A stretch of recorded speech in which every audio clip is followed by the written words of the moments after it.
Hello viewers, நடிகை நயன்தாரா பற்றி Netflix தயாரித்துள்ள ஆவணப்படத்தால் புதிய சர்ச்சை எழுந்துள்ளது. இந்த ஆவணப்படத்தின் ஒரு பகுதியில் நயன்தாரா தனது காதல் வாழ்க்கை பற்றிய காட்சிகள் இடம்பெற்றுள்ளன.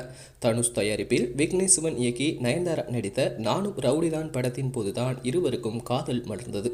இதனால் அந்த படத்தின் படப்பிடிப்பு வீடியோக்களை பயன்படுத்திக் கொள்ள தனுஷிடம் அனுமதி கேட்டுள்ளனர். 2 ஆண்டுகள் கழித்தும் தனுஷ் அனுமதி வழங்கவில்லை. மேலும் நயன்தாராவின் தனிப்பட்ட செல்போனில் எடுக்கப்பட்ட காட்சியை ஆவணப்படத்தில் பயன்படுத்தியதற்காக 10 கோடி ரூபாய் நஷ்டஈடு கேட்டு தனுஷ் நோட்டீஸ் அனுப்பியுள்ளதையும் நயன்தாரா தெரிவித்துள்ளார்.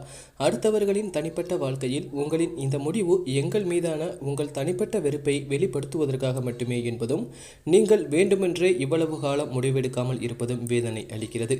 நெட்ஃபிளிக்ஸில் ஆவணப்படத்தின் ட்ரெய்லர் வெளியான பிறகு உங்கள் சட்ட அறிவிப்பு இன்னும் அதிர்ச்சி அளிக்கிறது.